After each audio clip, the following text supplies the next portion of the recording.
Bonjour, Guzan Naounou depuis Paris. Mes amis, bonjour. Je voudrais m'entretenir avec vous en cette fin d'après-midi sur deux sujets. Pour ceux qui vont nous prendre un cours de route, merci de nous prendre un cours de route. Pour ceux qui se connectent maintenant, merci d'être connectés. Merci à ceux qui m'apprécient. Merci aussi à mes ennemis. Chers amis, on va parler de deux sujets.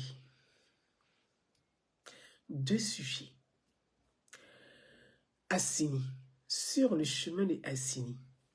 C'est le premier sujet.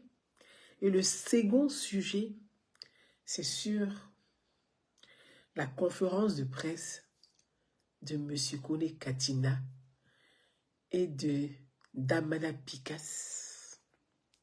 Ensuite, le discours de Dame Odette Lorugnon. Le premier sujet, dérèglement climatique. Nous avons vu une vidéo hier qui a effrayé bon nombre d'Ivoiriens. Je dirais, effrayé les Ivoiriens tout court.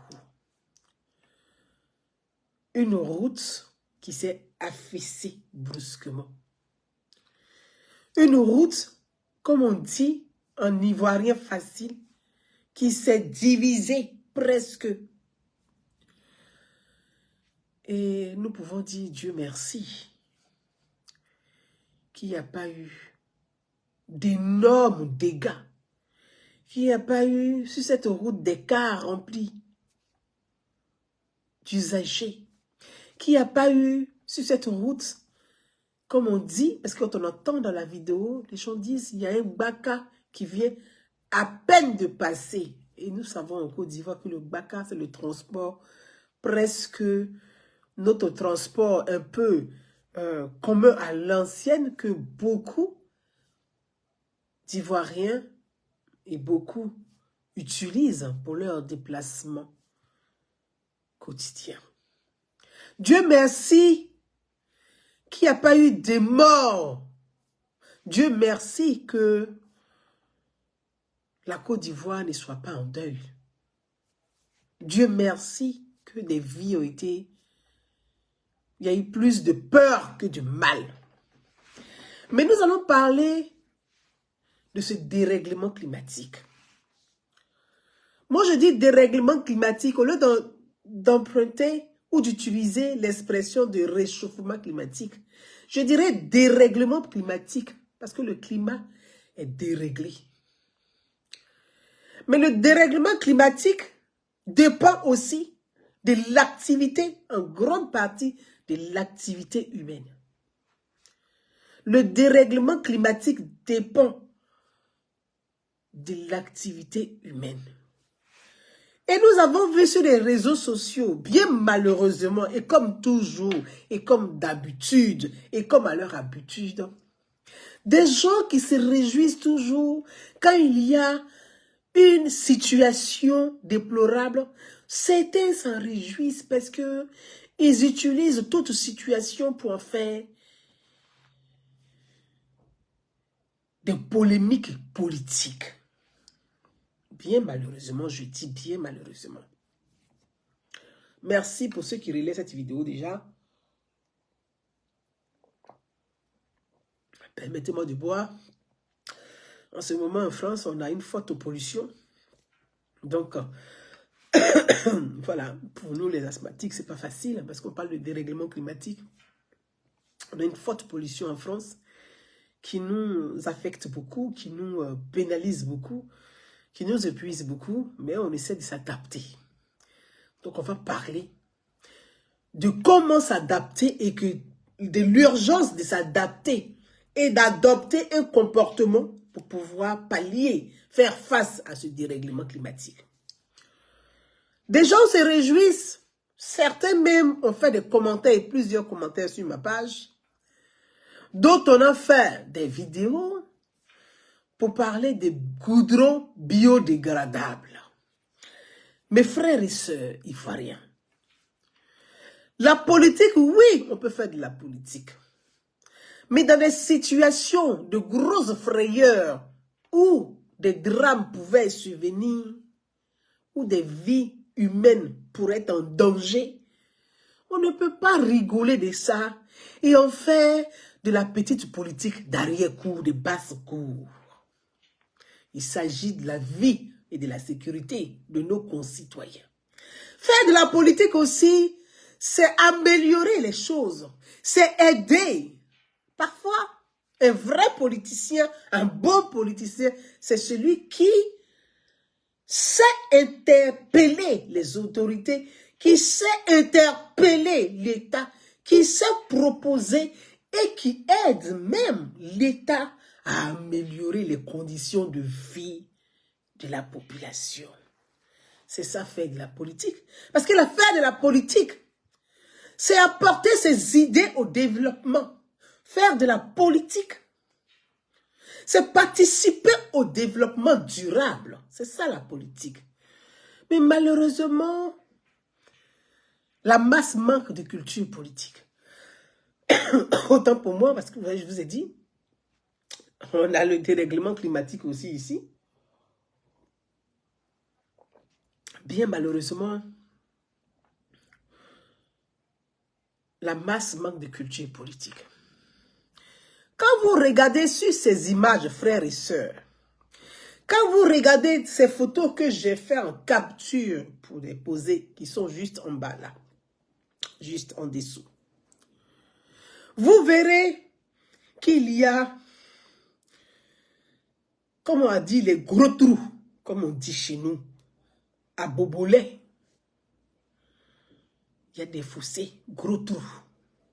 Il y a des fossés en bordure de la route, carrément collés à la route. Quand vous regardez ces images, on peut facilement observer que la route s'est affaissée. On peut facilement observer qu'il y a eu affaissement de la route. Mais la route qui est goudronnée, si elle a affaissé, le goudron, il se casse. Il ne faut pas croire que le goudron, ce n'est pas du fer, ce n'est pas du métal. Le goudron se casse. Donc, je veux parler à ceux qui parlent de goudron biodégradable. Vous voyez, malheureusement, on fait de la petite politique et de la polémique. Nous sommes face à un dérèglement climatique. Et le monde entier alerte sur le dérèglement climatique. Pour dire les années à venir, le danger est imminent. Quand on parle de ça, d'autres font la petite politique au coin des cuisines. Ce danger-là, c'est le comportement de tout un chacun. C'est votre comportement, c'est aussi mon comportement. C'est l'ensemble du comportement. Donc on dit l'activité humaine qui est la cause du dérèglement climatique. Je prends des exemples simples. En Côte d'Ivoire, certaines personnes prennent souvent plaisir à aller ramasser, soit on dit le sable. Cette route d'Assini, est comme une île. C'est des plages. Donc la route même là, en bordure est sableuse. Les bordures là. C'est le sable. Ce qu'on appelle le sable de mer généralement qui sont en bordure comme ça. Parce que c'est lagunaire, c'est la côte, on dit côtière. Côtière, lagunaire, c'est la mer, c'est la lagune. C'est pour ça qu'on dit côtière. Ce sont des côtes. Voyez-vous. Et aujourd'hui, on peut observer et on peut constater que certaines personnes vont vendre le sable. Tout est à vendre. Il y a des gens, il y a des habitants et les non-habitants qui habitent parfois ces zones-là qui vont creuser le sable là, pour aller vendre le sable et pour en faire leur commerce. Mes frères et sœurs, c'est pour ça que je vous montre en bordure, les bordures de routes. Vous verrez, il y a des habitations à proximité, quelques mètres de la route. il y a le sable blanc ou le sable de mer. Vous verrez qu'il y a des, je ne sais pas, des hangars. Donc, on sait qu'il y a de la vie. Il y a de la vie quotidienne là. Mais comment se fait-il que la route, elle est là? Et juste en bordure de route, on voit des fossés, des creux comme des trous. Les gens vont creuser le sable là. Les gens prennent le sable pour aller vendre le sable. Mais une route qui est là, où on a mis le goudron, si vous, à côté, vous creusez un peu le sable, vous creusez le sable, que vous vendez ce sable, vous creusez le sable, vous vendez ce sable, au fur et à mesure, quand il pleut là, vous provoquez un basculement de la terre, tout simplement. Vous creusez le sable, vous creusez le sable, vous creusez un peu le sable. Mais c'est-à-dire, vous déstabilisez même la route, la terre. Donc, quand ça creuse, ça creuse, ça creuse, à un moment donné, on va beau faire la route, il y a un déséquilibre. Et le déséquilibre avec l'activité humaine, les voitures qui passent, les poids lourds, tout ce qui passe sur la route, il y a un déséquilibre. Puisque nous-mêmes, notre activité a déséquilibré les voies.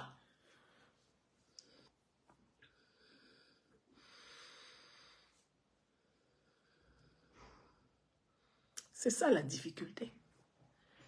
Donc, l'activité humaine est aussi la cause de cette chaussée qui s'est affaissée, de cette route qui s'est affaissée. Je ne suis pas... On verra ce que dira les experts. Moi, je ne suis pas experte. Mais l'observation, quand vous-même vous observez la voie, vous voyez très bien que la chaussée déjà, il y a déjà un déséquilibre. Je vais en profiter pour vous donner, je dirais, vous parler. Ce n'est pas une anecdote, je ne dirais pas anecdote parce que c'est un fait. J'étais à Abidjan et puis je suis allé une fois à Koumassi. J'arrive à Koumassi et j'étais à la mairie de Koumassi avec le maire de Koumassi. Et puis, le maire a été appelé en urgence. Alors le maire dit, allez, on y va. J'ai dit, mais j'ai une audience, je viens à peine d'arriver, on doit encore courir pour aller quelque part. Mais on va où? Et puis on arrive en bordure de Seine, lagune. Vous savez qu'il y a Koumassi, il y a la lagune. Puis on arrive là. Et puis il y a un acteur économique, si on peut dire ça, qui a juste, c'est-à-dire en bordure de Seine, collé à l'eau là. La Seine, il y a aussi des plages. C'est-à-dire, ils ont entassé. Ils vont pomper le sable dans l'eau. Ils vont entasser sur l'eau. Et quand ça devient dur, eux, ils construisent dessus. Quand ça devient dur, ça fait de la terre un peu solide. Ils construisent dessus. Donc, il y avait, je sais pas, un garage auto dessus. Mais j'ai dit, mais attendez, en bordure des scènes comme ça, garage auto, mais il n'y a même pas d'espace ici, il y a un danger. Et là, le maire me dit, Gouza, voilà ce qu'on vit ici. Et comme vous êtes sur les réseaux sociaux, et que tu fais de la sensibilisation citoyenne, c'est bien que tu sois arrivé à Koumassi, et que je t'emmène sur ces lieux, que tu puisses voir ce qui se passe là-bas. J'ai été étonnée. J'ai dit, mais pourquoi j'étais effrayée? Et j'ai dit au monsieur qui a son garage, j'ai dit, mais monsieur, savez-vous que votre activité ici va avoir des incidents sur les deux ponts qui relient Trècheville au plateau? Vous êtes en train de déséquilibrer. Et les ponts là, ils ont les pieds dans l'eau. Maintenant, vous partez tirer le sable. Vous tirez le sable. Vous tirez le sable. Vous allez faire un jour, les deux ponts vont s'affaisser. Je vous parle d'une histoire il y a 3 ans, 2 ou 3 ans en arrière. Et voilà, aujourd'hui, la route s'est affaissée. On n'est pas, moi si Dieu merci, que ce n'est pas le pont Félix Houphouët-Boigny et le pont Charles de Gaulle, ou Giscard, comment vous appelez le deuxième pont là. Dieu merci. Mais à force de creuser le sable, prendre le sable dans l'eau, pomper le sable dans l'eau et en faire une activité commerciale, on va déséquilibrer la terre là. C'est pour ça moi je parle de dérèglement climatique. Mes frères et sœurs, je pense qu'il est temps qu'on puisse accentuer la sensibilisation citoyenne. Il est important qu'on puisse sensibiliser davantage les citoyens à avoir une bonne conduite. S'agissant du climat, de l'environnement. Notre environnement, nous sommes les premiers responsables de notre environnement. C'est à nous de protéger notre environnement. L'État va mettre des moyens, des mécanismes, des réformes en place. Mais nous-mêmes, là, on a aussi notre part de responsabilité dans la protection de notre propre environnement. Parce que les premières victimes qui seront touchées par ce dérèglement climatique, c'est vous, c'est moi, c'est nos parents, c'est nos frères, c'est nos cousins et c'est nos familles. Tout n'est pas question politique. Il y a aussi la vie humaine qu'il faut préserver. Mes frères et sœurs, je dis il est important de le souligner et d'attirer l'attention des uns et des autres. Le temps que les autorités fassent aussi leur devoir, nous, en tant que citoyens, on doit faire notre part.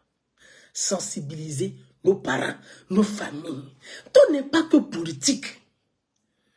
Tout n'est pas question de, comme on n'aime pas le gouvernement, donc tout ce qui se passe là, on va utiliser pour faire de la propagande, pour diaboliser. Mais quand on veut faire de la politique, on aspire un jour diriger le pays, on doit au moins avoir quand même des idées et avoir la notion de république, de nation, d'État.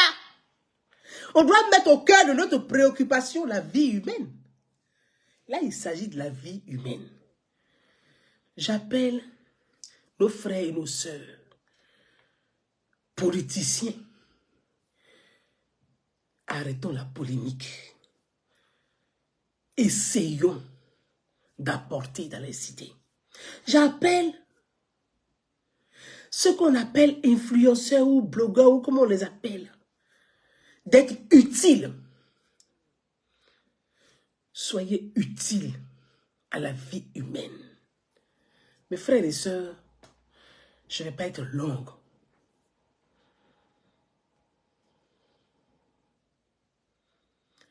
Adé Agadou dit championne, souvent tu parles bien quand même. Mais quand je parle bien, c'est parce que souvent tu te mets d'un côté qui t'arrange. Là, ça t'arrange parce qu'on parle de la vie humaine. Mais quand je vais parler de Kone Katina tout à l'heure là, je pense que ton commentaire, là, il faut écrire le même commentaire là. Hein. Mais je te salue quand même au passage, je te fais plein de bises. Merci pour ton sympathique commentaire. Et donc, mes frères et sœurs, je pense que il est temps qu'on puisse penser aussi à nos familles. Surtout nous qui vivons dans la diaspora. Quand on est dans la diaspora et qu'on voit des images comme ça, on est pris de peur, de frayeur. Donc, nous devons faire en sorte que les choses se passent bien. Parce que s'il y a un problème là, les premières personnes qui seront touchées, c'est nos familles et puis c'est nous-mêmes. Même si on ne vit pas au pays, c'est nous. Merci à chacun d'entre vous. Relayez auprès de vos frères et sœurs, de vos amis, de vos familles, qu'il est important d'adopter des bons gestes. Le bon geste. L'environnement, là, c'est notre environnement. Là où tu vis, là, si c'est sale, là, c'est toi qui es mal. Là où tu vis, là, si c'est propre, là, c'est toi qui es bien. Là où tu vis, si tu entretiens, c'est ton propre confort. Ce n'est pas le confort de l'État ni du gouvernement, mais pour toi-même ton confort. Prenons soin de notre environnement. Ayons des bons gestes qui préservent, qui protègent l'environnement. Je vais m'arrêter là-dessus. Merci à chacun d'entre vous. Connectez-vous dans quelques minutes. Le deuxième sujet sera le discours de Kone Katina et de Madame Odette Lorignon. À tout de suite. Connectez-vous. Je vous dis, c'est dans 15 minutes. Merci à toutes.